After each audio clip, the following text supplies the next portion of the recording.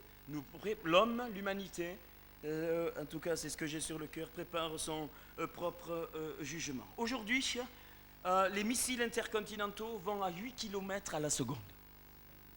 J'aimerais bien voyager à cette allure pour aller, quand je suis envoyé par le Seigneur à l'étranger, ça éviterait les heures d'avion. 8 km à la seconde, en un quart d'heure, il traverse l'Atlantique. Traverser l'Atlantique à un quart d'heure. Apocalypse 9, ce texte m'a marqué, des versets 7 à 12. Apocalypse 9, des versets 7 à 12.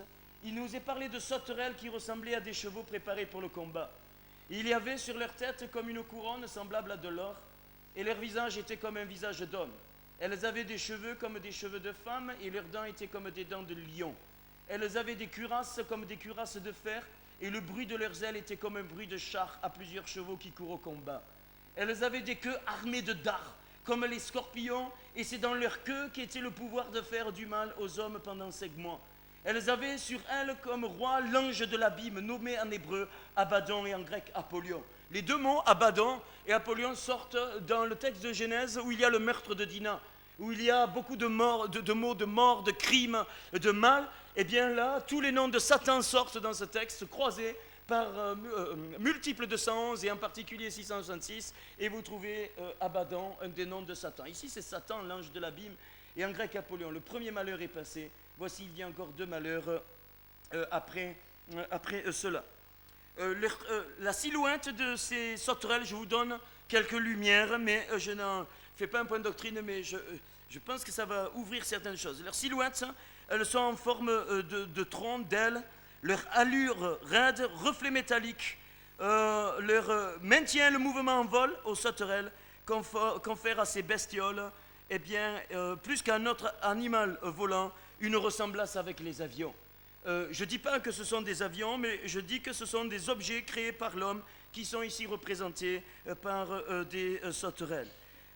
Il entend un gros bruit. On pourrait dire que lorsque ce genre de missile se déplace, eh bien, le bruit autour de nous est assez fort. Vous avez des dards, et ça, on peut penser que ce sont les armes à l'intérieur de ces missiles. Apocalypse 9, versets 17 à 19, on peut voir là bien des chevaux avec des cuirasses couleur de feu, de hyacinthe.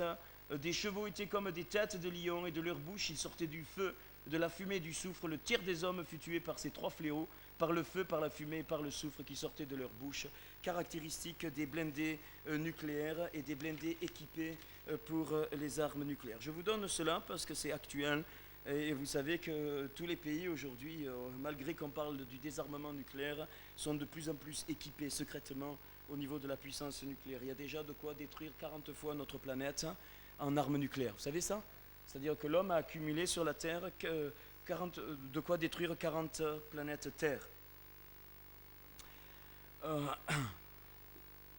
Ça me fait penser aussi à ces fusées à ogives nucléaires qu'on voit dans l'armée, qui sont automatiquement dirigés vers leur objectif et qui sont installés de façon à ce qu'ils répondent à une attaque ennemie. Et les ennemis ont la même chose, c'est-à-dire que c'est la réaction en chaîne, comme une réaction thermonucléaire.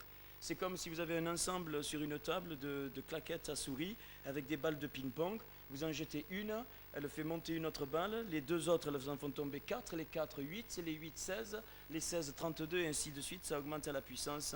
C'est exactement ce qu'il va se passer au niveau du temps de la fin. Il faut que le monde entier soit en feu.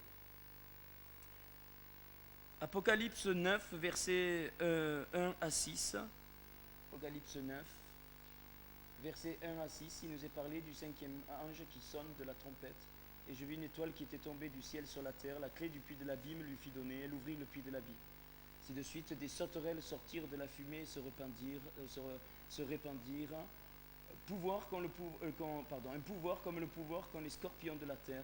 Il leur fut dit de ne point faire de mal à l'herbe de la terre, ni à aucune verdure, ni à aucun arbre, mais seulement aux hommes qui n'avaient pas le sceau de Dieu sur le front. Clair. Ici, je pense que ce sont des armes particulières qui ne toucheront pas la nature, mais qui toucheront uniquement les hommes. L'Apocalypse est construite de façon remarquable aussi avec les 7 sceaux, les 7 trompettes et les 7 coupes.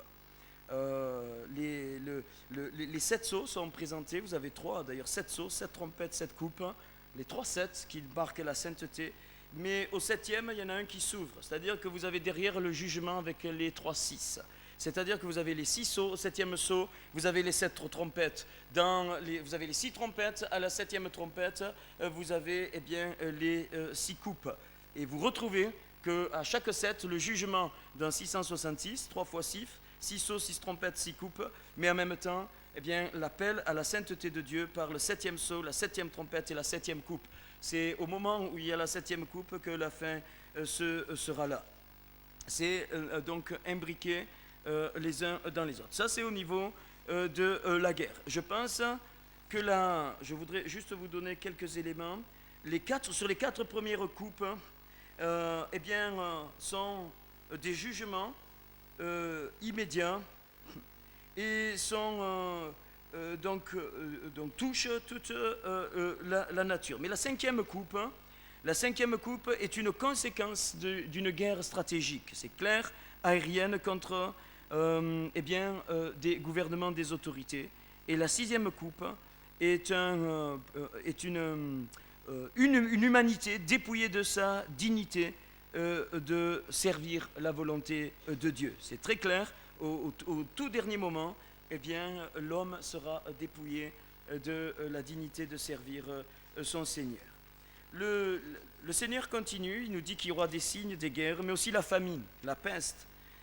Je crois que les pays les plus riches aujourd'hui vont vivre de la famine et ça va aller très vite. Ne vous croyez pas qu'on va continuer comme ça. Après cette vision du globe de la terre, le Seigneur m'a montré comme un tourbillon sur les États-Unis et j'ai vu les États-Unis se transformer en un tourbillon de feu. Et ce tourbillon de feu allait comme un cyclone et aller vers le centre de la terre, là où il y a les ténèbres. Et j'ai dit, mais qu'est-ce que Seigneur? Et l'Esprit de Dieu très fort dans mon cœur a dit, la nation que tout le monde a idolâtrée, la nation la plus forte économiquement, la nation la plus forte financièrement, la nation la plus forte qui tient le commerce du monde entier, va être jugée, elle va descendre comme un tourbillon.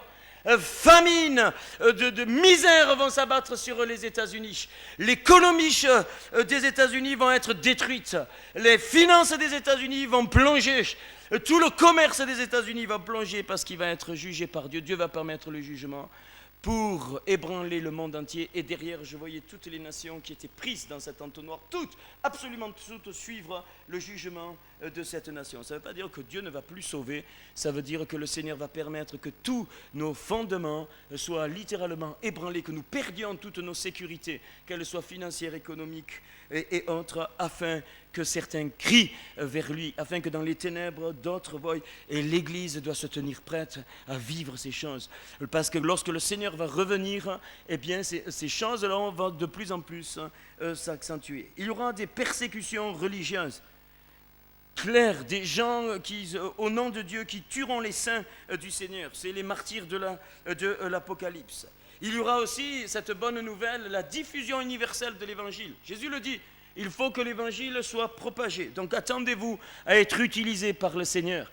Peut-être dans un appel au ministère, peut-être dans ta fonction dans l'Église, à ce que l'Évangile soit diffusé. Et personnellement, je suis pour toute la diffusion de l'Évangile, quel que soit le moyen utilisé. Priez pour qu'en France, la télévision qui aura des chaînes d'évangile se lève, parce que ce n'est pas évident, il y a des combats spirituels.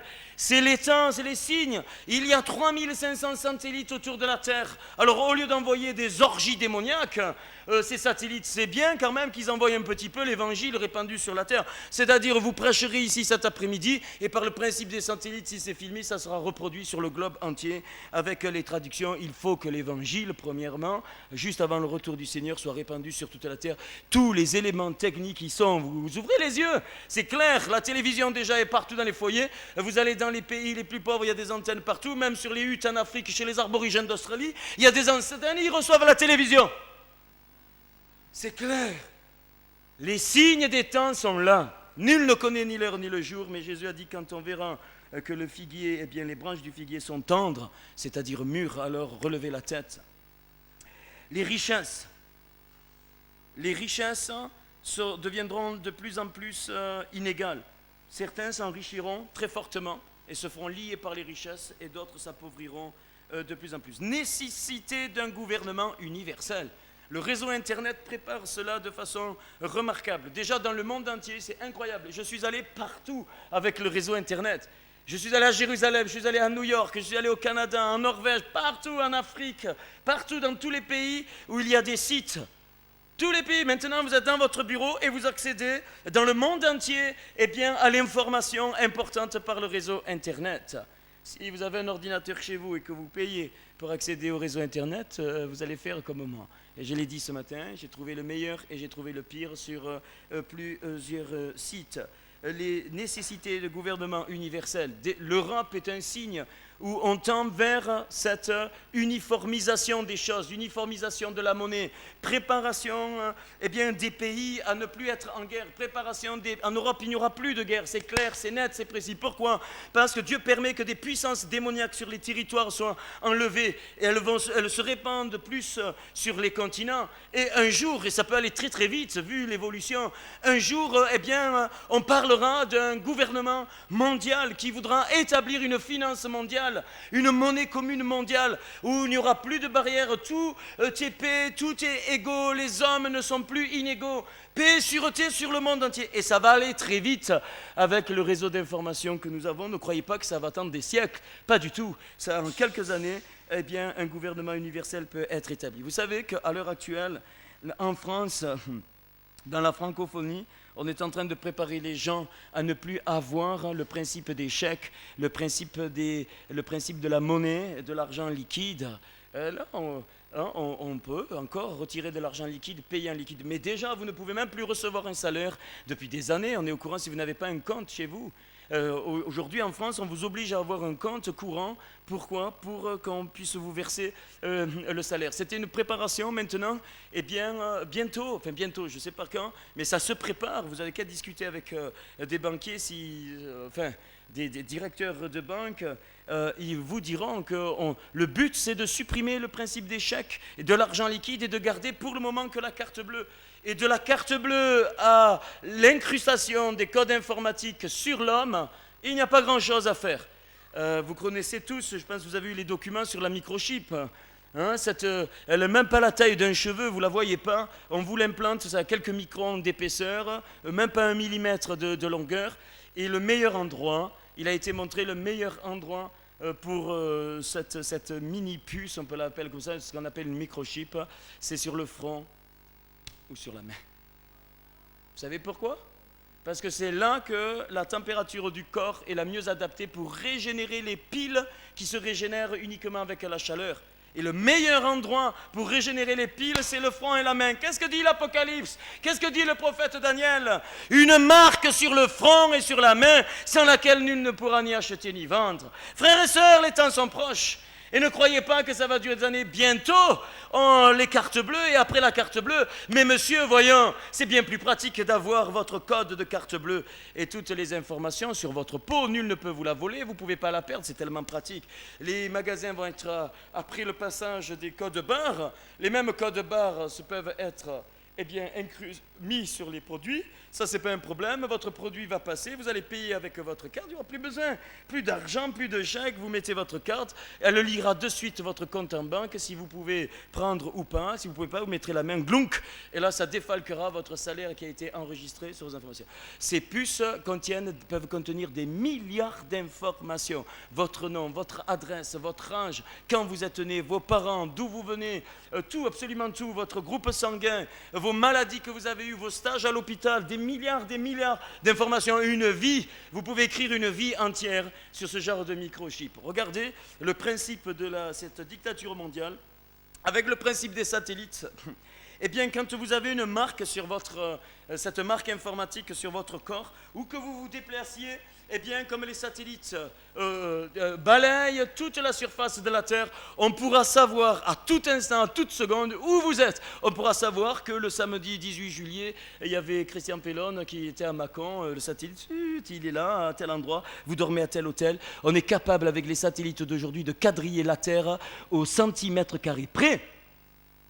Pas au mètre carré, avec les infrarouges au centimètre carré près. C'est-à-dire un satellite est capable de vous donner la topographie d'un lieu au centimètre carré près. C'est-à-dire qu'on vous repérera que vous êtes dans un très beau hôtel à Mâcon, chez Pierre et Carlos. Comprenez? Satan, il lui est permis de commencer à établir la dictature mondiale, et c'est l'homme impie qui va utiliser ça, de 2 Thessaloniciens 2. On connaît tous ce texte.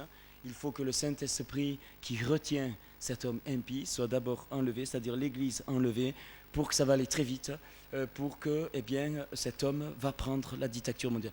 Mais comment il va la prendre? En instaurant, d'abord dans une préparation de notre monde à un état d'esprit religieux.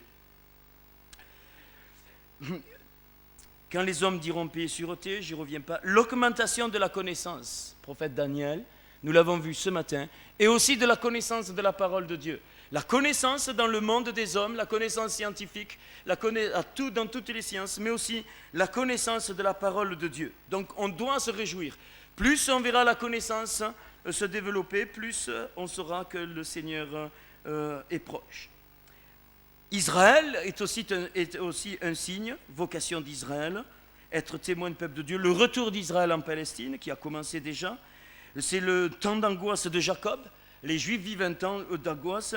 Je n'ai pas de correspondance entre les prophéties de la parole et ce qui se passe actuellement en Israël. C'est pas trop. J'aime bien ce domaine, mais c'est pas la marque du Seigneur. Et enfin, il faudra qu'il y ait une grande partie d'Israël qui soit convertie. Les nations, le monde, lui, vivra de plus en plus dans les tourments. Il y aura une grande moisson, ça c'est clair, dans le monde seront extraits beaucoup d'âmes, et évidemment la grande tribulation sera là. Lorsqu'il y a ce que j'ai compris dans mon cœur, dans la prière, lorsqu'il y aura les noces de l'agneau, Apocalypse 19, l'Église sera en train de vivre la gloire du Seigneur dans le ciel. Et pendant ce temps, il y aura d'autres noces sur la terre. L'Église est enlevée, l'homme impie pénètre dans le temple jusqu'à se faire appeler Dieu. Pendant les noces de l'agneau, et c'est la deuxième partie de la semaine de Daniel, la semaine de Daniel, deuxième partie, les 3 jours et demi, qui, je pense, correspondent à cette période-là où l'Église vit les noces de l'agneau jusqu'au moment du retour du Seigneur pour établir le millénium. Pendant ce temps, cette 3 jours et demi, donc ces 3 années et demie, peut-être, c'est des années prophétiques, il va y avoir les ténèbres sur la terre, l'instauration de cet antéchrist qui s'oppose au Seigneur, un unique gouvernement mondial. Et pendant ce temps, les chrétiens qui ont été laissés, l'Église a été enlevée, les participants nationaux, les chrétiens qui ont été laissés comprendront, comme Élisée a compris quand Élie a été enlevé, ils comprendront qu'il s'est passé quelque chose. Et parmi ces chrétiens, il y en a qui vont se repentir. Comme Élisée, vont vivre la double onction, ils vont donner leur vie en tant que martyrs. C'est-à-dire, ils vont rester absolument purs de tout, ils vont devoir se garder parce qu'ils auront compris que l'Église a été enlevée. Qu'est-ce que c'est? C'est les saints que Jean voit quand il dit, qui sont-ils ceux-là? C'est ceux qui viennent de la grande tribulation, et il nous est décrit qu'ils ont revêtu robe blanche. Mais parmi ces chrétiens, c'est clair, la Bible le montre clairement, et dans mon cœur, ça est venu comme un feu. Parmi ces chrétiens, il y en a qui ne reconnaîtront pas encore, qui penseront que le Seigneur n'est pas revenu.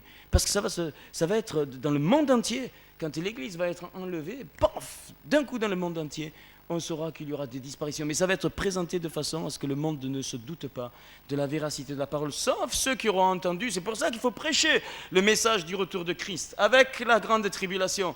Parce que les âmes ont besoin de connaître, parce que le jour où le Seigneur enlève l'Église, encore les cœurs prennent conscience et peuvent se tourner vers le Seigneur. Mais parmi ces chrétiens, certains refuseront encore, et ce sont des chrétiens qui descendront en enfer avec la Bible sous le bras.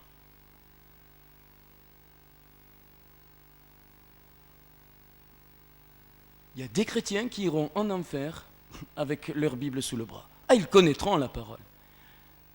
Mais ils n'auront pas reconnu les temps du Seigneur parce qu'ils auront désobéi, parce qu'ils n'auront pas voulu rentrer dans ce domaine de la sanctification.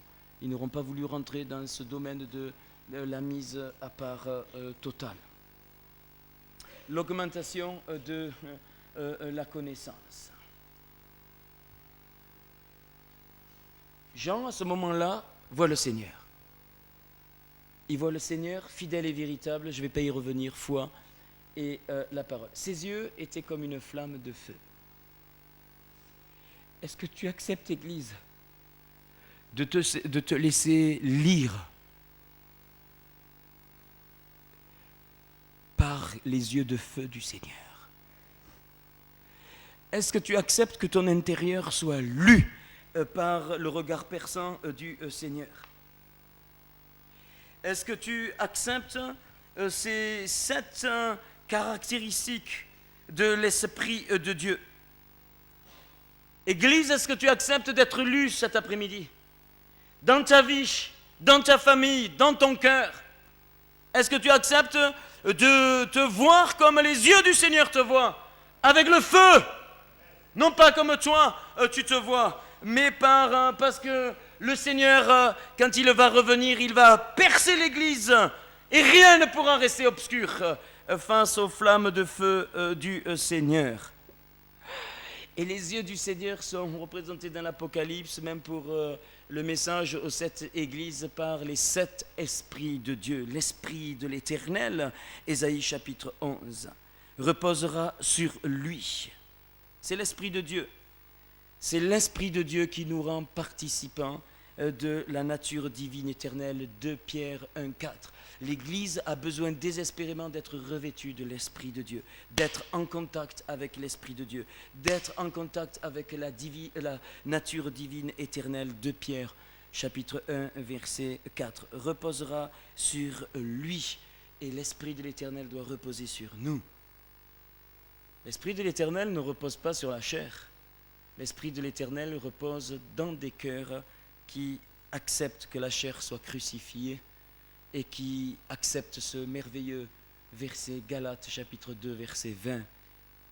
Ce n'est plus moi qui vis, c'est Christ qui vit en moi. Si je vis dans la chair, Paul dit, je vis dans la foi au Fils de Dieu. L'Esprit de l'Éternel ne repose pas sur la chair. L'Esprit de l'Éternel repose dans des cœurs qui ont la foi en Dieu.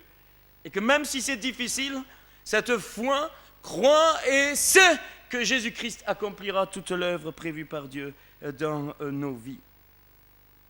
Ésaïe continue, esprit de sagesse et d'intelligence.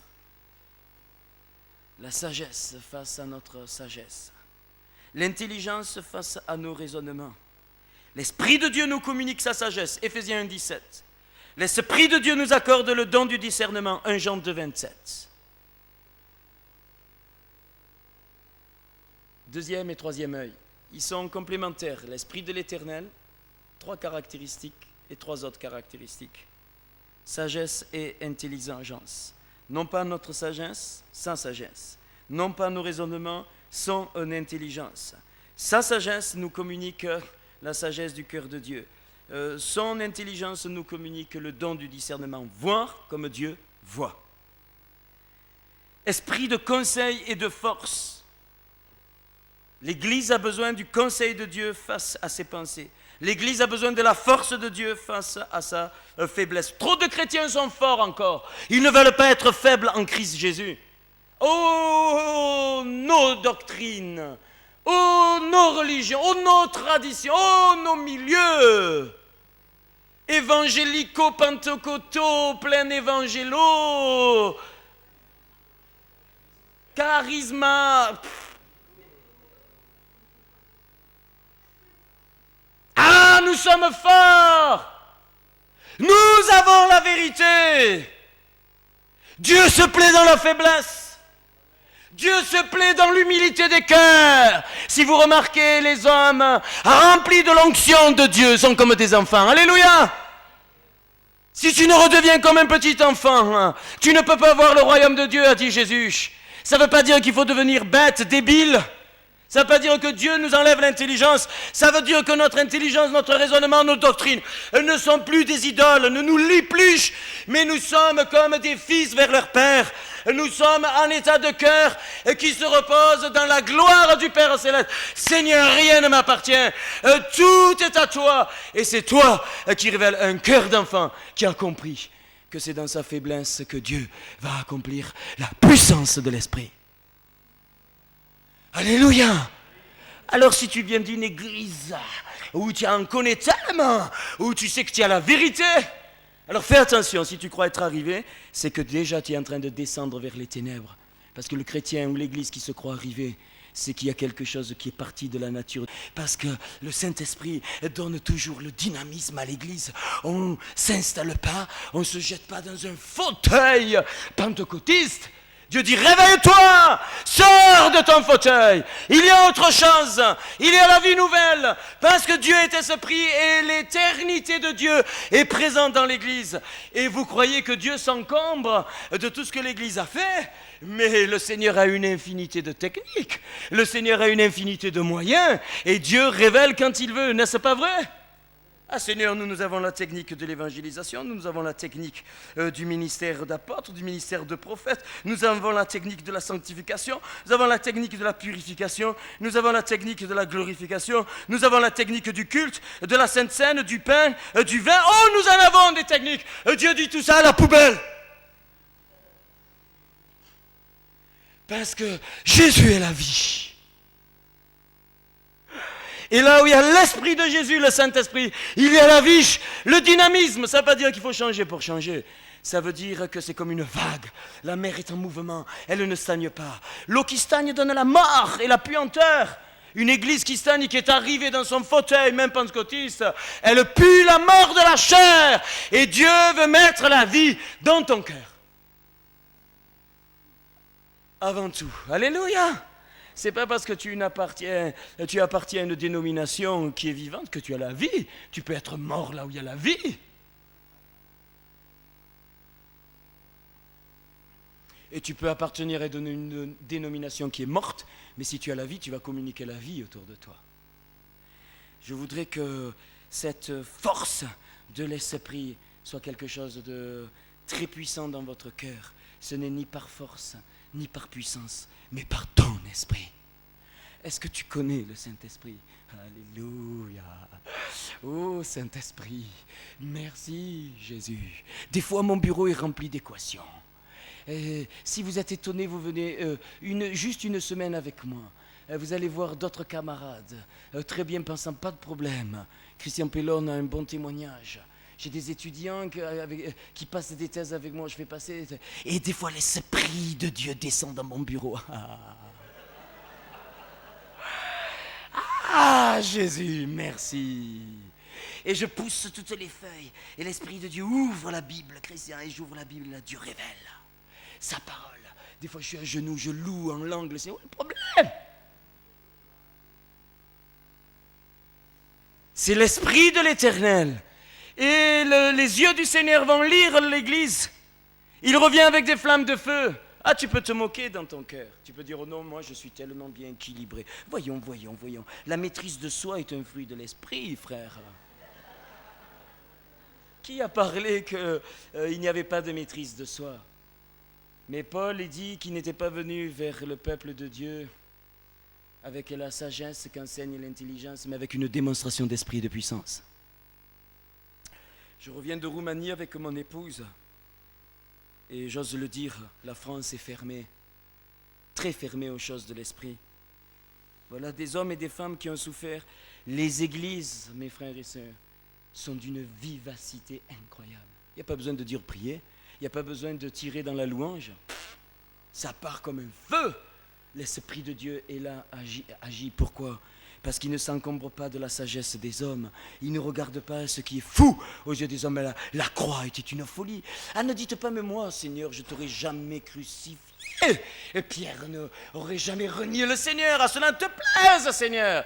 Mais si notre chair crucifie tous les jours le Seigneur, notre orgueil crucifie le Seigneur, notre intelligence, notre religion crucifie le Seigneur, notre âge crucifie le Seigneur. Ah, j'ai rencontré des personnes, même dans notre famille. Allons, voyons. La Bible est bien équilibrée, voyons.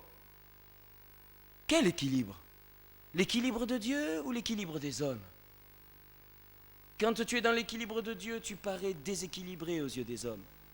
Et quand tu es dans l'équilibre des hommes, Dieu te dit, écoute, tu es déséquilibré, parce que mes voix ne sont pas tes voix, mes pensées ne sont pas tes pensées. Ésaïe chapitre 55. Jésus vient chercher cette église-là. Et nous avons vu, au milieu de ses frères et sœurs, n'allez pas les polluer, je vous en prie. Priez pour la Roumanie. Priez, parce qu'elle est encore pure comme un enfant. Et là, les Américains arrivent. Et là, les Anglais arrivent. Et là, les Français arrivent. Et ils y vont tous de leur doctrine. Et parce qu'ils ont de l'argent, ils louent des salles. Et ils ne prêchent pas avec pureté l'évangile. Heureusement, Christ est quand même prêché, comme dit Paul. Et ces pauvres frères et sœurs souffrent parce qu'alors on y va. Les nations, alors on y va. Alors un coup c'est ici, un coup là. Et puis on y va. On organise des choses, des hommes. Laissez-les tranquilles. Si vous y allez, allez, envoyez par le Seigneur. Donnez toute la parole, bénissez-les et partez. Laissez-les être ce qu'ils sont dans le Seigneur et comme Dieu le veut. Ras-le-bol de toutes ces dénominations, même évangéliques. Ras-le-bol, dit le Seigneur, il va mettre un point final. C'est des œuvres qui passeront par le feu de Dieu, en Corinthiens 3. Tu as pris le fondement, mais fais attention. Avec quoi tu construis sur le fondement? Ah, moi je suis de Christ, pas de problème. Avec quoi tu construis? Avec quoi tu construis? J'aimerais vous donner quelques éléments, puis on continuera. Quelques éléments sur une petite lumière du Seigneur, que le Seigneur a daigné ouvrir dans mon cœur. 1 Corinthiens 3, vous le prenez, 1 Corinthiens 3 où il nous est parlé, eh bien, versets 12 à 15. Avec quoi tu construis? Paul dit l'or. L'or, c'est quoi? Vous allez voir combien la parole est bien construite. L'or, c'est la sagesse, la logique humaine. La Bible y oppose l'or de la foi. 1 Pierre 1,7. L'épreuve de votre foi, plus précieuse que l'or périssable, qui cependant est éprouvé par le feu, et pour résultat la louange, la gloire et l'honneur lorsque Jésus-Christ apparaîtra. Sagesse et logique humaine sont l'or des hommes. Mais l'or de Dieu, c'est la foi éprouvée. Et la foi éprouvée, c'est quoi? C'est quand tu choisis la volonté de Dieu, que tu ne choisis pas ta volonté. Alors tu es éprouvé, alors tu vas souffrir. Je m'excuse. Le message de la souffrance, je pense que dans les prédications, je vais le donner. C'est fini. On prêche Jésus à l'eau de rose, viens à Jésus, tu es guéri, viens à Jésus, tu es sauvé, c'est vrai, viens à Jésus, tu es béni, mais on ne dit pas, viens mourir avec le Seigneur sur la croix. Toute la Bible entière me montre la souffrance dans des hommes et des femmes de Dieu, toutes sans exception. Si tu ne souffres pas dans le sens biblique, c'est-à-dire je ne parle pas des souffrances, comme il dit Pierre, qui sont dues aux conséquences de tes actes, ça, tu récoltes de la chair, ce que tu as semé par la chair, mais Pierre nous parle de la souffrance qui est suivant la volonté de Dieu. Et notre foi, si vraiment tu es accroché au Seigneur, tu vas être testé. Tu vas être testé dans tes fondements, dans l'or de ta sagesse. Tu vas être testé dans l'or de ta logique. Même biblique, tu vas être testé. Le Seigneur va te secouer comme un prunier. Il le faut, c'est nécessaire. Ça évite bien des choses. Paul me parle dans 1 Corinthiens 3, 12, 15 de l'argent. L'argent, c'est les valeurs terrestres périssables. Conviction et idéologie religieuse, nos traditions. L'apôtre Pierre y oppose un autre argent, le sang précieux de Christ. 1 Pierre 1, 18, 19. L'Église doit garder qu'elle n'a pas été rachetée par des choses périssables. Elle n'a pas été rachetée par l'argent ou l'or, mais de la vaine manière de vivre que nous avions, nous dit Pierre, mais par le sang précieux de Christ. Voilà l'argent. Ce n'est pas nos valeurs terrestres, ce n'est pas nos convictions, ce n'est pas nos idéologies, c'est le sang précieux de Christ. Paul me parle des pierres précieuses. Les pierres précieuses, c'est toutes nos vies avec les dons innés et nos capacités spécifiques que Dieu a mis à notre naissance. Dans notre nature, Dieu a mis des capacités et il a mis des dons. Pierre lui oppose quoi? Des pierres vivantes par le Saint-Esprit que nous sommes. Ce n'est pas nos dons qui sont importants. Ce ne sont pas nos capacités. Il faut que nous soyons des pierres sanctifiées, vivantes en Jésus-Christ, par le Saint-Esprit. Alors, les dons naturels que Dieu a mis en nous seront sanctifiés et seront utilisés à sa gloire. 1 Pierre 2, versets 4 à 5. Approchez-vous de lui, pierre vivante rejetée par les hommes, mais choisie et précieuse devant Dieu, et vous-même comme des pierres vivantes, édifiez-vous pour former une maison spirituelle, un saint sacerdoce, c'est-à-dire un sacerdoce à part, afin d'offrir des victimes spirituelles agréables à Dieu par Jésus-Christ. Paul nous parle après du bois. Le bois, c'est notre humanité, avec ses points forts et la puissance de ses capacités. 1 Pierre 2, 24 nous dit que le corps du Seigneur a été meurtri sur le bois, lui qui a porté lui-même nos péchés en son corps sur le bois. De fort qu'il était, il est devenu faible, il est devenu péché. Il a expié le péché parce que son corps, tout son être est devenu péché. C'est clair ça, c'est très peu prêché ça. Il est devenu péché, devenu. La Bible dit que Jésus est devenu péché dans son corps. Par ses meurtrissures, nous sommes guéris, c'est-à-dire il a expié, englouti, aspiré, pulvérisé la puissance de la mort qui était dans le péché. Comment? En prenant le péché dans son être, lui qui était pur, sur le bois, afin que mort au péché, nous vivions pour la justice. Lui, par les meurtrissures duquel, nous dit la Bible, vous avez été guéris. Et Paul nous dit dans 2 Corinthiens, chapitre 3, versets 5 à 6, ce n'est pas dire que nous soyons par nous-mêmes capables de concevoir quelque chose comme venant de nous-mêmes. Il parle là du ministère de la lettre et du ministère de l'esprit. Notre capacité, au contraire, vient de Dieu. Nous devons être faibles dans notre humanité. Il nous a aussi rendus capables d'être ministres d'une nouvelle alliance, non de la lettre mais de l'esprit, car la lettre tue, mais l'esprit vivifie. Ça ne veut pas dire que la lettre, elle va être enlevée. Non, non, non, non. Ça veut dire qu'en Jésus-Christ, on l'a dit ce matin, la lettre est accomplie et c'est par le ministère de l'esprit. Le foin, c'est toutes nos pensées, nos techniques, nos formules qui sont sèches, secs, comme le foin. Ça ne procure pas la vie. Pierre y oppose la parole vivante et permanente de Dieu. 1 Pierre 1, 22, 25. Il nous dit, en purifiez vos âmes en obéissant à la vérité, pour avoir un amour fraternel sincère, aimez-vous ardemment les uns les autres de tout votre cœur, puisque vous avez été régénérés non par une semence corruptible, mais par une semence incorruptible, par la parole vivante et permanente de Dieu, car toute chair est comme l'herbe, et toute sa gloire est comme la fleur de l'herbe, c'est le foin. Ça devient du foin sec sans vie, l'herbe sèche, et la fleur tombe, mais la parole du Seigneur demeure éternellement. Et cette parole est celle qui vous a été annoncée par l'Évangile. Nous devons laisser le foin de nos pensées, le foin de nos techniques, de nos formules. C'est sec, c'est sans vie, quel que soit ce que nous faisons pour le Seigneur. Et enfin, la dernière, c'est le chaume. C'est la couverture, protection fragile de l'homme, de sa propre justice. Rappelez-vous ce qu'a fait Adam et Ève. Lorsqu'ils ont été conscients du bien et du mal, ils se sont cousus une ceinture de feuilles de figuier. C'est symbole de leur propre justice. Ils voulaient se justifier aux yeux de Dieu. Ils étaient nus. Seigneur, nous sommes nus. Alors nous mettons vite ce que nous avons construit, notre protection. Plus tard, eh bien, Dieu va donner un sacrifice d'animal qui représente le sacrifice de Jésus. Pierre, toujours, c'est très beau la correspondance, dans 1 Pierre 2, versets 22 à 23, oppose là à cette justice fragile des hommes, la justice éternelle de Dieu, lui qui n'a point commis de péché. Voilà la justice de Dieu, qui nous paraît injuste à nous. Lui qui n'a point commis de péché, dans la bouche duquel ne s'est point trouvé de fraude, lui qui injuriait ne rendait point d'injure, maltraité ne faisait point de menace, mais s'en remettait à celui qui juge justement. Voilà pourquoi le ministère de la justice est de beaucoup supérieur en gloire, parce que la justice des hommes n'a rien à voir avec la justice de Dieu.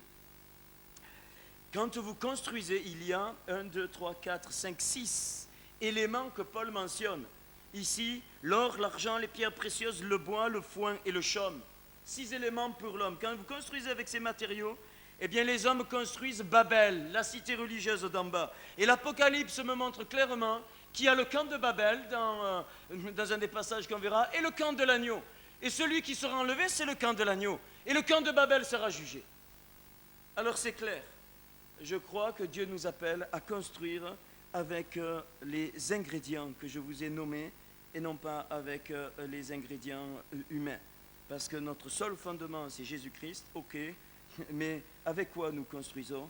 Eh bien, il faut que les éléments du Seigneur soient dans nos vies. Comment les éléments du Seigneur sont dans nos vies? Quand je laisse Dieu être Dieu au travers de ma vie. Ses yeux étaient comme une flamme de feu Jésus a besoin de lire à l'intérieur de l'Église ce que nous sommes réellement. Jésus a besoin d'ouvrir les seaux de nos vies, d'ouvrir littéralement nos vies pour que nous recevions ces ingrédients, pour que nous soyons fondés sur le seul rocher, parce que c'est l'Église qu'il va enlever, celle qui ou après. Alors, donc, l'enlèvement a-t-il lieu avant l'apparition? C'est-à-dire, en fait, est-ce que l'Église va vivre ce temps-là? Je pense que oui, parce qu'il est écrit dans Apocalypse 14. Apocalypse 14, verset 9. Un troisième ange, je l'ai suivi en disant d'une voix forte: si quelqu'un adore la bête et son image et reçoit une marque sur son front ou sur sa main, il boira lui aussi du vin de la fureur de Dieu. Donc il y a des hommes et des femmes qui accepteront et d'autres qui n'accepteront pas la marque. Et un peu plus loin, il nous est dit: la fumée de leur tourment monte au siècle des siècles, au verset 11, Apocalypse 14, 11. Et ils n'ont de repos ni jour ni nuit, ceux qui adorent la bête son image, et quiconque reçoit la marque de son nom. C'est ici la persévérance des saints qui gardent les commandements de Dieu et la foi de Jésus. C'est-à-dire que lorsqu'il y aura cette marque, les chrétiens seront encore là, puisqu'il faudra qu'ils refusent la marque. Donc l'enlèvement, je pense, aura lieu après, c'est-à-dire que la marque va venir pendant la première partie de la tribulation.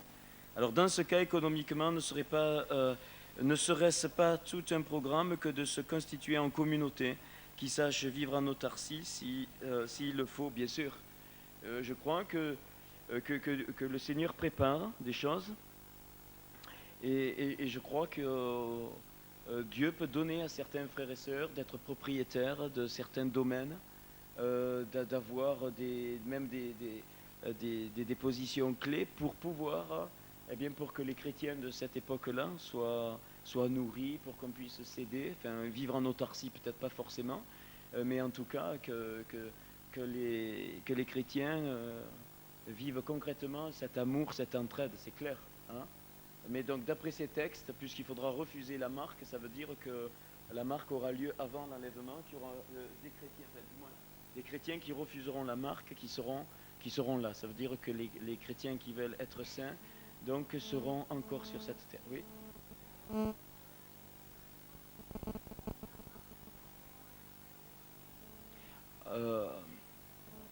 Non, ça, ce que j'ai dit tout à l'heure concerne la deuxième partie de la grande tribulation. Ça, on est toujours dans la première partie. Le Seigneur revient. Ceux qui ont refusé la marque, ils sont enlevés. Hein, donc l'Église sainte est enlevée. Puis la deuxième partie de la tribulation, où il n'est plus question de marque, où le royaume de Satan est établi sur la terre. Parmi ceux-là restera donc les chrétiens qui ne sont pas enlevés. Certains vont se repentir, c'est les saints qui viennent de la grande tribulation, mais d'autres ne se repentiront pas. Donc il n'y a plus de marque. C'est fini. L'Esprit de Dieu est enlevé avec l'Église. L'impie a instauré donc le millénium, pas le millénium, a instauré son royaume des ténèbres sur la terre. Donc c'est deux choses différentes. La marque aura lieu pendant la première partie de la tribulation. Alors attention, si on a des questions, Oui, allez-y, oui.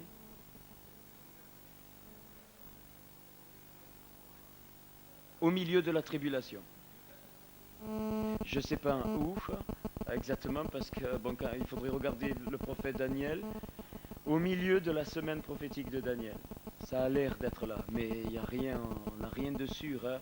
Il y en a qui disent que c'est avant, il y en a qui disent au milieu, il y en a qui disent que c'est après. Il y a toutes les... personnellement, je suis convaincu dans mon cœur que ça sera au milieu. C'est-à-dire qu'une partie de l'Église vivra une partie de la tribulation. Et là, ça va aller très vite. Hein. Au moment où l'Église est enlevée, l'impie va monter, va prendre le temple de Dieu. Enfin, va s'asseoir dans le temple de Dieu. Ok.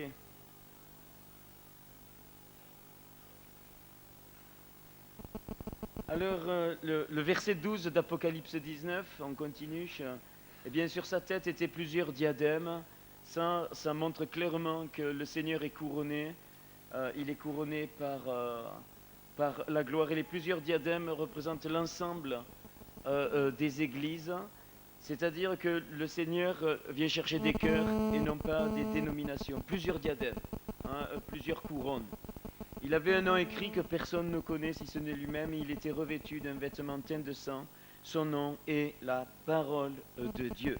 Un des messages de Jésus à l'église, je pense que vous le connaissez bien, l'église de Philadelphie, il nous est dit que parce que tu as peu de puissance, c'est clair, donc cette église apparemment était faible, Apocalypse 3, enfin faible dans le sens qu'elle savait que ce n'était pas par sa force ni par sa puissance, mais par l'Esprit. Verset 8, je connais tes œuvres, voici parce que tu as peu de puissance, mais que tu as gardé ma parole, et que tu n'as pas renié mon nom, j'ai mis devant toi une porte ouverte que personne ne peut fermer.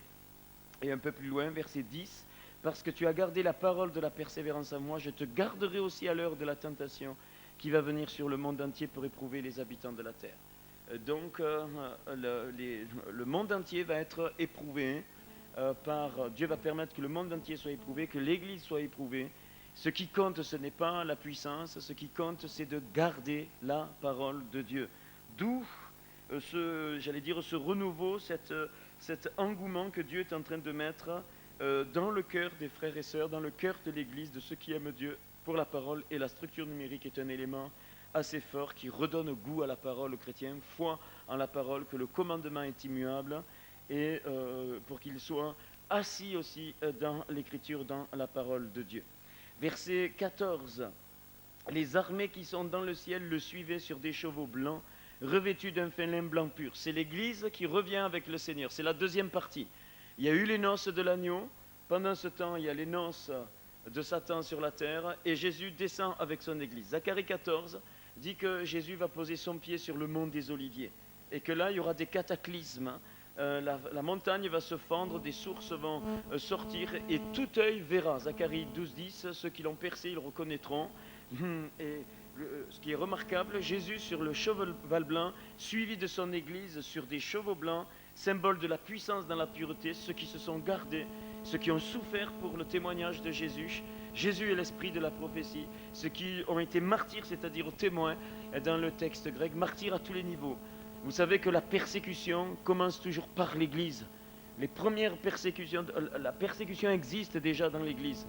Comme dans Galates 4, Ismaël qui persécute Israël, la chair qui persécute l'esprit. De tout temps, la vraie Église, le cœur de l'Église est persécuté par l'Église charnelle. C'est clair, quelle que soit son origine.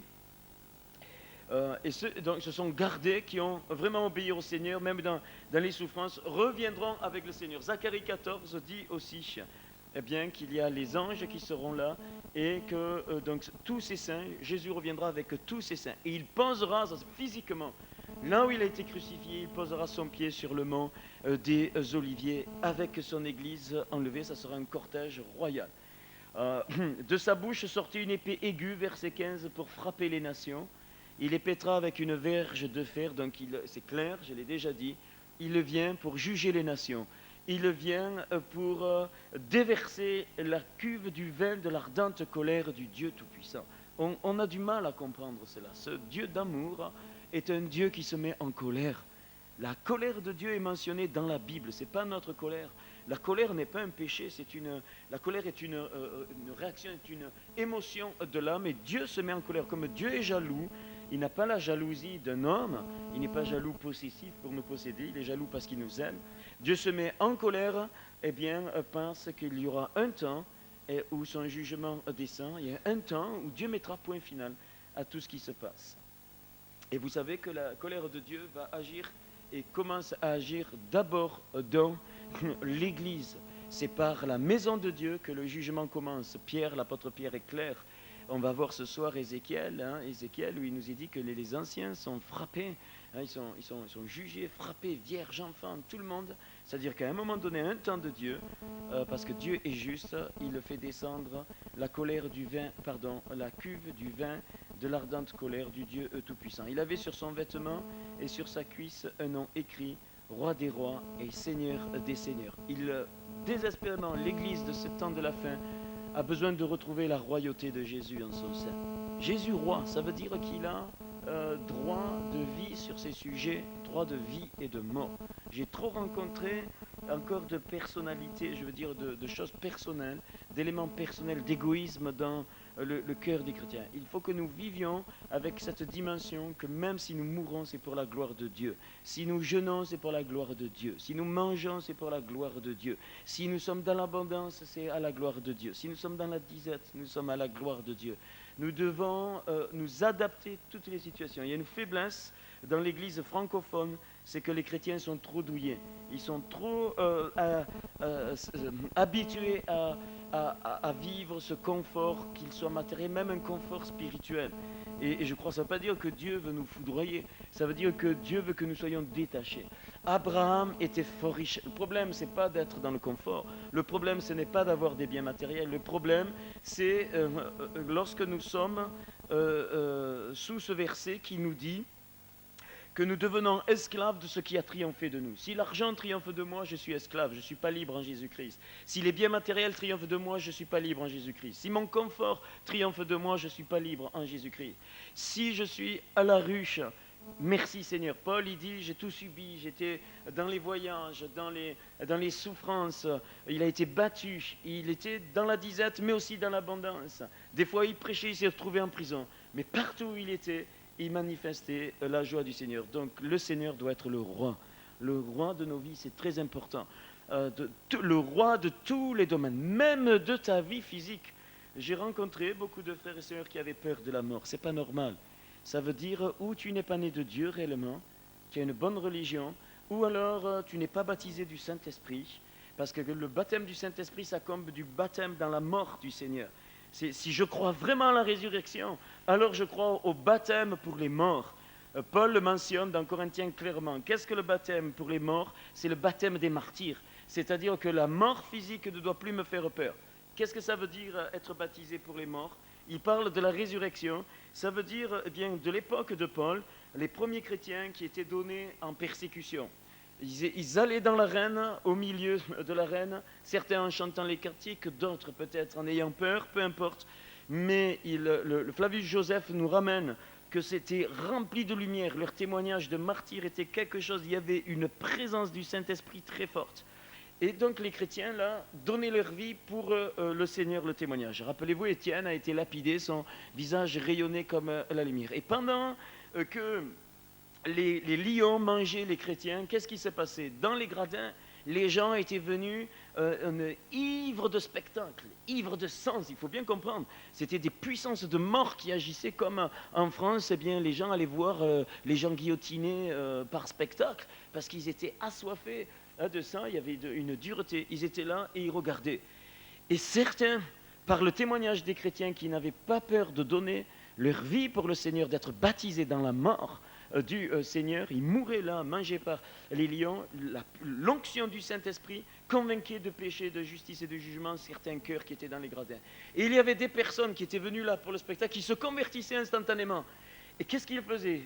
Visités par le Saint-Esprit, ça c'est des temps de réveil, se convertissaient, foudroyés, littéralement par le témoignage des chrétiens. Alors qu'est-ce qu'ils faisaient? Ils sortaient des gradins, ils se jetaient eux-mêmes dans l'arène et ils se donnaient à manger eux-mêmes aux lions. C'est pour ça que Paul dit, ceux qui se font baptiser pour les morts, c'est ça, ça ne veut pas dire que les gens allaient faire les listes des cimetières et ils se faisaient baptiser pour ceux qui étaient morts, non. Ça veut dire qu'ils se donnaient la mort parce qu'ils venaient d'être convertis par le Seigneur.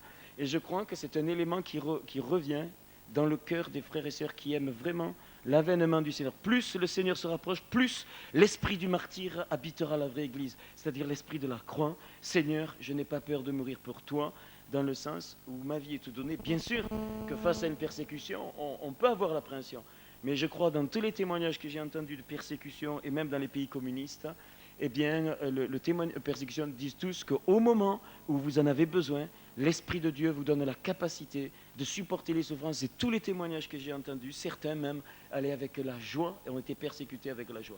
Donc, il faut vraiment que le Seigneur soit le roi dans l'Église. Et Seigneur des Seigneurs, c'est-à-dire que c'est l'autorité de Jésus.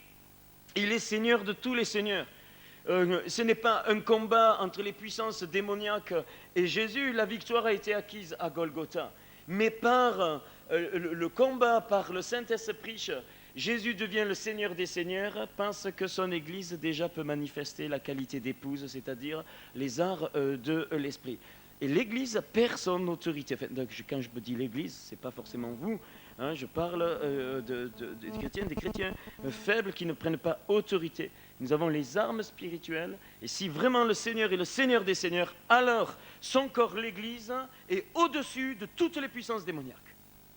Elles sont dessous, liées, et l'Église a autorité, comme son Seigneur a autorité. Et c'est déjà vrai maintenant. Donc nous pouvons prendre autorité sur toute chose qui peut nous perturber. Et là, Jean, une fois qu'il a cette vision du Seigneur qui arrive, eh bien, il voit que nous voyons ce que Jésus dit dans Matthieu, où quand il va revenir avec son Église, il va détruire par l'éclat de son avènement l'homme impie.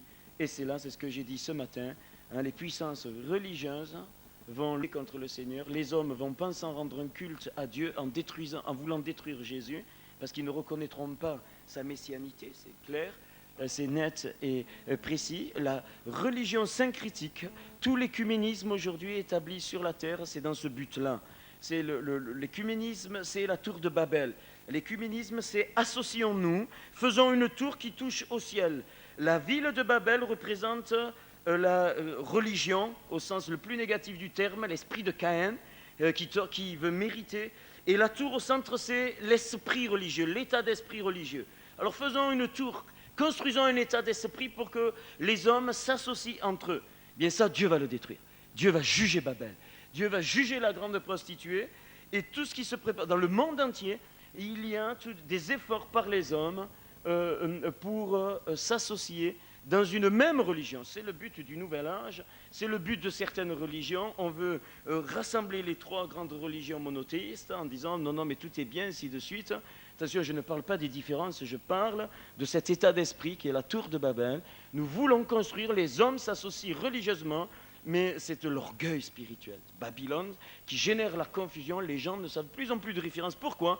Parce que la vérité disparaît. À partir du moment où l'homme s'associe avec d'autres hommes pour construire un état d'esprit religieux, eh bien la vérité est bafouée, et là où il n'y a pas la vérité, il y a la confusion, l'égarement. Et vous verrez de plus en plus des autorités religieuses dans le monde entier, des trois religions monothéistes, mais d'autres aussi, s'associer, et on verra de plus en plus un syncrétisme religieux.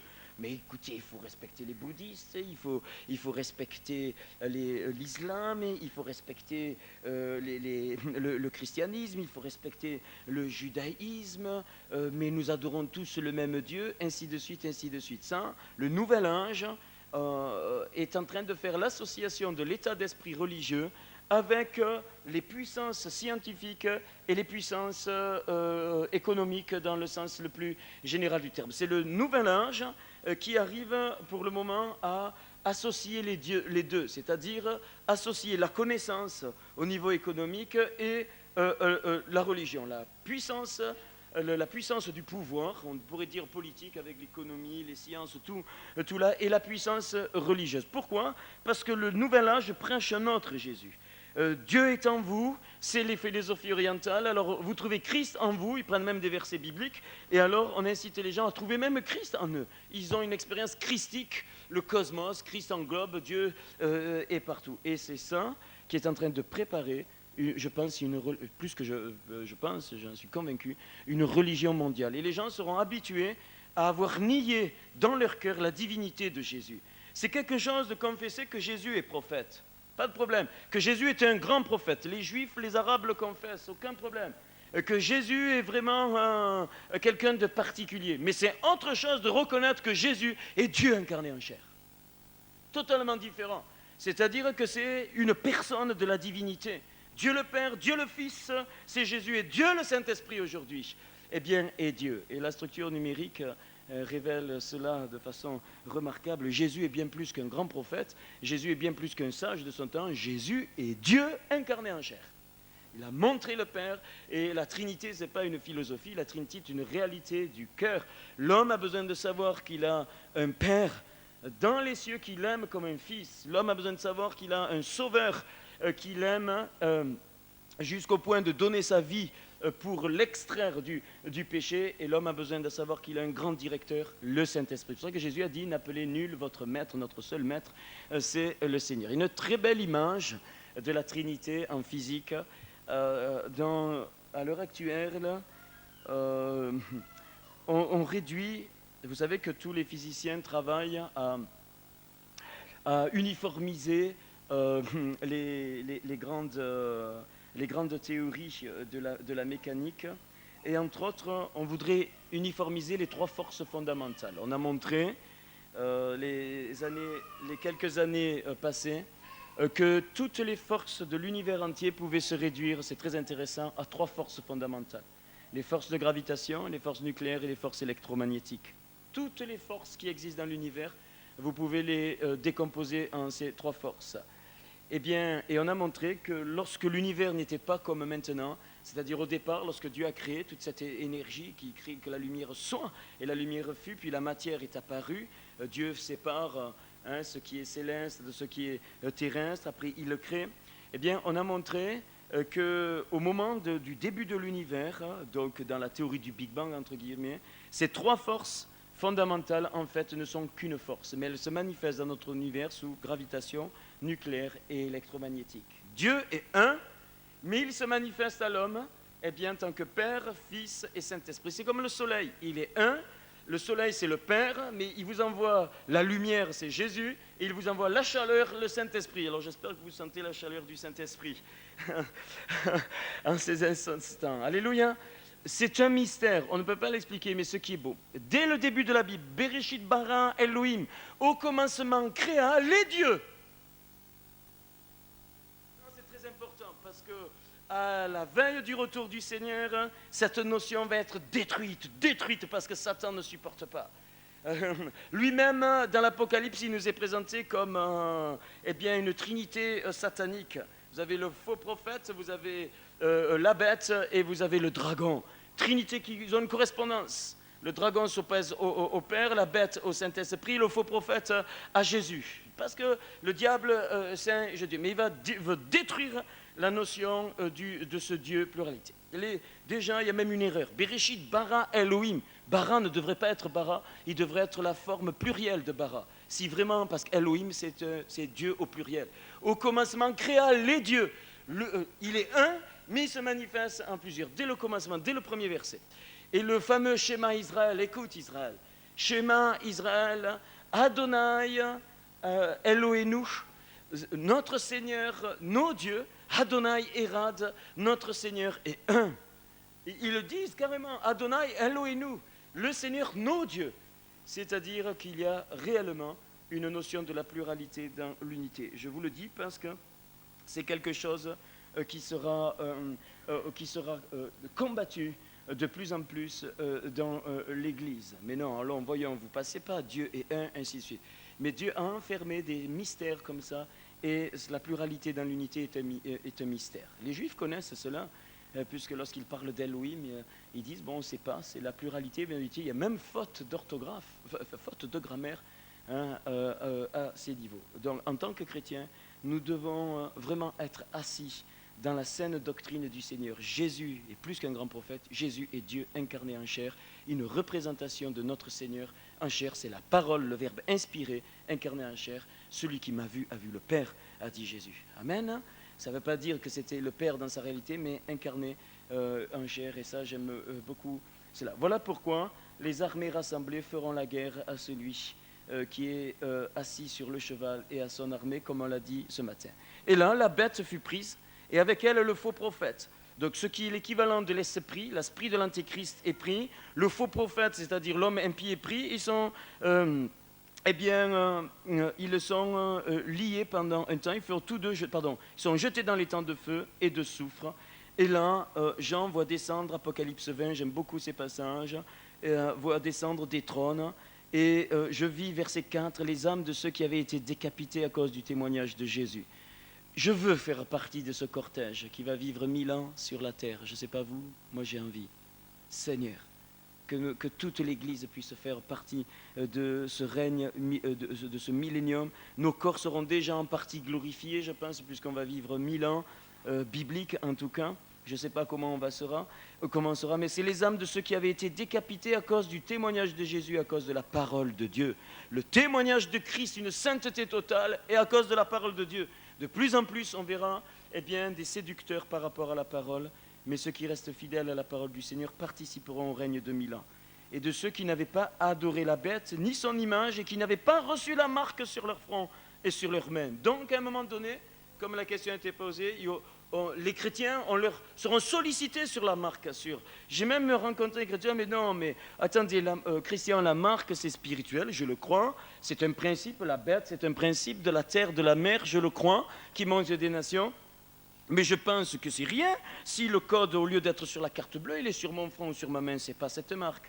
J'ai dit non mais attends, la Bible est claire. La Bible nous demande d'être épargnés de cette marque. C'est clair.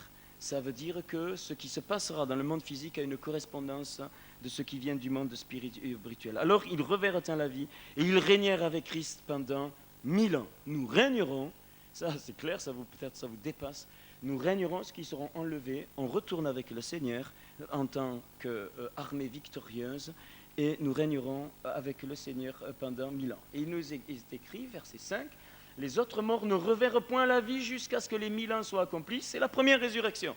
Donc il y a 2 résurrections, il y a 2 morts.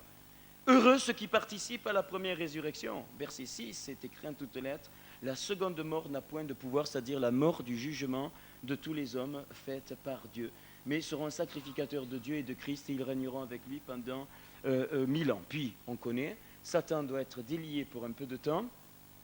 Et là, il y aura donc sur la terre la permission que les puissances du nord, Gog et Magog, c'est toujours représente l'ennemi du septentrion, viennent jusqu'à Jérusalem, aux portes de Jérusalem, et là, Dieu va les consumer par le feu. C'est donc Apocalypse 20, mais surtout, après cela, quand le diable donc sera jeté dans les temps de feu à l'éternité.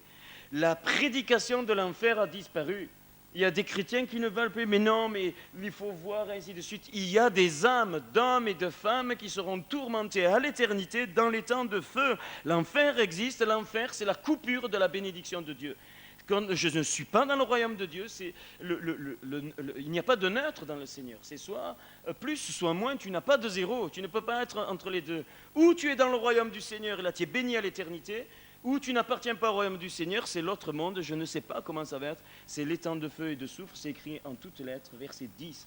Le diable qui les séduisait fut jeté dans les temps de feu et de soufre, où sont la bête et le faux prophète, qui ont été mis avant le millénium, ils seront tourmentés jour et nuit au siècle des siècles. Clair, eux, ils sont tourmentés jour et nuit. Un peu plus loin, je vis un grand trône blanc, verset 11, et celui qui était assis dessus.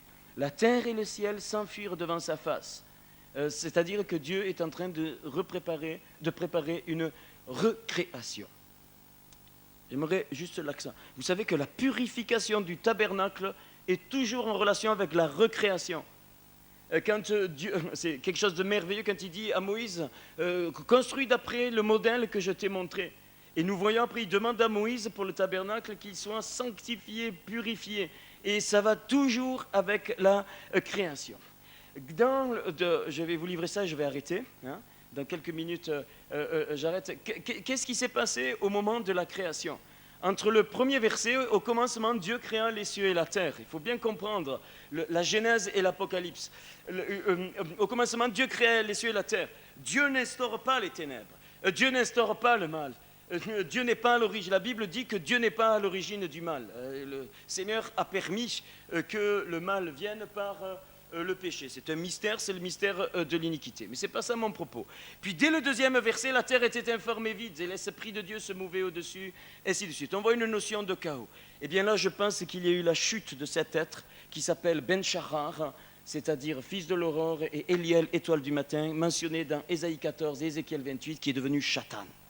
Satan défigure la création entre le premier verset et le deuxième verset de la Bible. Et quand Dieu crée l'univers, notre univers, ça c'est le monde spirituel. Quand Dieu crée notre univers, qu'est-ce qu'il fait? En fait, non pas une réponse justificative, mais la création, c'est quelque chose de beau, est une réponse de Dieu à la face de Satan.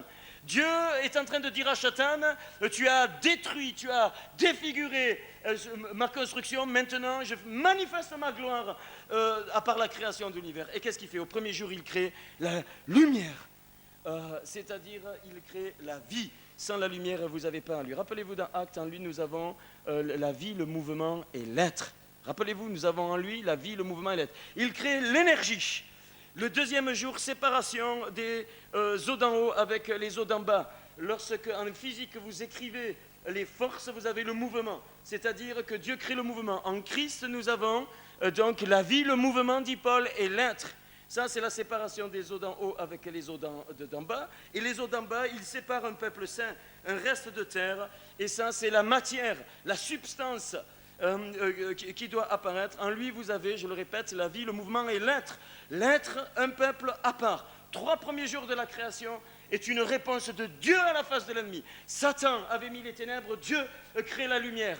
Satan avait mis l'inanition par le chaos, Dieu répond par l'ordre en mettant le mouvement, c'est quelque chose de beau. Et au néant, Satan avait introduit le néant dans l'univers, Dieu répond par la matière.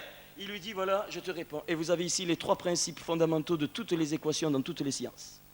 Vous écrivez les équations de l'énergie, vous écrivez les équations des forces du mouvement et vous écrivez les équations de la matière. Vous pouvez développer toutes les sciences. Ça a été donné à notre bien-aimé Newton par révélation de Dieu.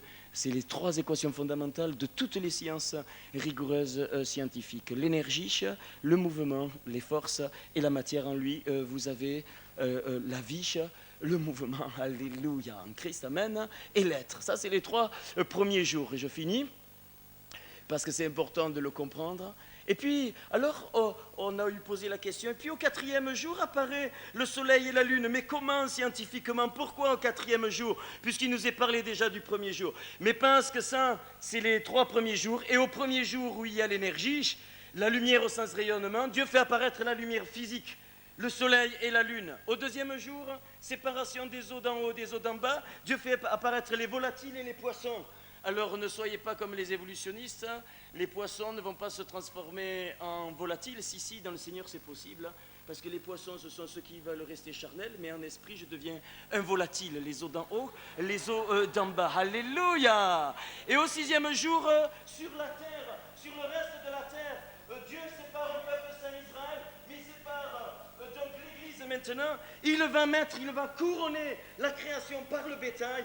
Et parmi le bétail sur la terre, il met l'homme qui couronne la création. Vous voyez pourquoi il y avait 3 jours, et en fait le 1er jour correspond au 4e, le 2e correspond au 5e, et le 3e au 6e, et puis le Shabbat, le repos, et on rentre dans l'histoire de l'humanité. À l'Apocalypse, quand le trône blanc descend, et quand Dieu va introduire dans la Jérusalem céleste, en fait c'est fini, l'histoire de l'humanité est finie. La parenthèse de l'humanité est finie. Et comme il y a eu une recréation à la face de Satan, maintenant définitivement Satan est détruit, lié dans les ténèbres, et à l'éternité, en fait, Dieu est en train de préparer une église qui sera recréée parfaitement à l'éternité. C'est le nouveau monde, c'est le nouveau ciel, la nouvelle terre. Voilà pourquoi le nouvel âge prêche le nouveau monde, parce que Jésus revient et pense que Dieu va introduire l'épouse de Christ, la Jérusalem céleste, là où il n'y a pas de tache, pas de rides, rien, là où tout est pur. Je n'ai pas le temps avec les 12 fondations, les 12 portes de la Jérusalem céleste à l'éternité, là où on retrouve que le fleuve de vie, là où on retrouve que l'amour. On aura même dans la Jérusalem céleste oublié comment on était pécheur, pense qu'il n'y aura même pas une pensée de pécheur, il n'y aura plus de maladie, plus rien. En fait, nous reviendrons dans une création de départ du Seigneur, et la parenthèse de l'humanité sera finie. Nous serons avec le Seigneur à l'éternité. Je ne sais pas ce qu'on va faire, si je sais, on va le louer certainement. Mais en tout cas, je sais que Jésus, il va te prendre dans ses bras. Il va te rouler dans le fleuve de la vie. On voit tellement le Seigneur loin, Dieu est terré. Mais non, le Seigneur, il va sourire avec toi. Il va se réjouir parce que c'est un Dieu de joie, que tu seras dans la Jérusalem céleste. Et tu sais, la Jérusalem céleste, pour moi, le centre de la Jérusalem céleste, c'est l'amour. Tout est amour dans la Jérusalem céleste. Et quand tu vas marcher sur l'herbe de la Jérusalem céleste, les arbres, Ésaïe dit que les arbres bondiront de joie, battront des mains. Hein, tout notre univers est construit à l'image de ce que Dieu a voulu au départ. Et je pense qu'il y a de l'herbe spirituelle. Et je pense qu'il y a des arbres spirituels. Alléluia, ne me demandez pas. Et quand tu vas marcher sur l'herbe va se soulever, elle va te parler comme en Éden. Quand Ève parlait avec le serpent, avec les animaux, elle va te dire encore. Parce que quand tu me marches dessus, ça me fait du bien parce que tout est amour. Alléluia. Ça, c'est le but, c'est le voyage, c'est le terminal, le port éternel de l'Église. Est-ce que tu as ce port éternel, Église, devant toi? Sinon, tu es la plus malheureuse des églises. Est-ce que ton cœur voit la Jérusalem céleste en face et voit donc en même temps le retour du Seigneur? Que son nom soit béni. Et je vous donne rendez-vous à ce soir. Amen.